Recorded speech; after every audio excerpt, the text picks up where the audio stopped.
अतुल सुभाष से निकिता ने जबरदस्ती की थी शादी, मां ने आग में डाला घी, सुसाइड केस में खुले कई राज।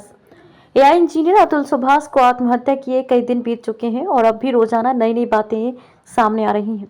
अतुल सुभाष की पत्नी निकिता सिंघानिया, उनकी मां और भाई तीनों ही पुलिस की गिरफ्त में हैं और पूछताछ हो रही है।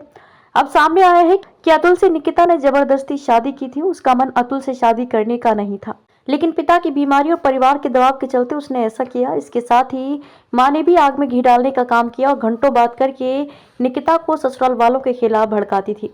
रिपोर्ट के अनुसार पिछले साल जुलाई में निकिता ने जौनपुर की फैमिली अदालत में बयान दिया था, जिससे पता चला था कि ये शादी निकिता की मर्जी से नहीं बल्कि उसके खिलाफ हुई है और उसने ये बात भी अतुल से शादी के बाद ही बता भी दी थी। इसके अलावा भी शादी टूटने के पीछे निकिता की मां निशा सिंघानिया भी वजह मानी जा रही है। वह भी शादी के बाद बेटी से लगातार घंटों बातचीत करती थी और ससुराल वालों के खिलाफ जमकर भड़काती थी। कई बार तो वह दिन में 5-6 बार फोन कर देती थी। अतुल और निकिता की शादी साल 2019 में वाराणसी के एक होटल में हुई थी। पहले तो निकिता शादी को तैयार नहीं थी, लेकिन फिर जब घर वालों ने समझाया कि पिता की तबीयत खराब रहती और उनके जीवित रहने तक उसे ये शादी कर लेनी चाहिए, तो किसी तरह वह इसके लिए तैयार हुई। दरअसल निकिता के पिता को दिल संबंधी बीमारी थी और बाद में उनका निधन भी हो गया। इसके बाद निकिता अपने चाचा सुशील सिंघानिया से इस मामले को लेकर सलाह लेती थी। अतुल की मां ने मांगी पोते की कस्टडी।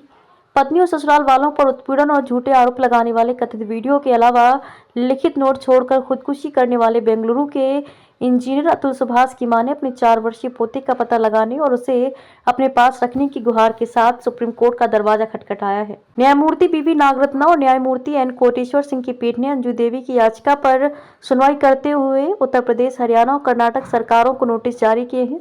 शीर्ष अदालत इस बंदी प्रत्यक्षीकरण याचिका पर अगली सुनवाई 7 जनवरी को करेगी।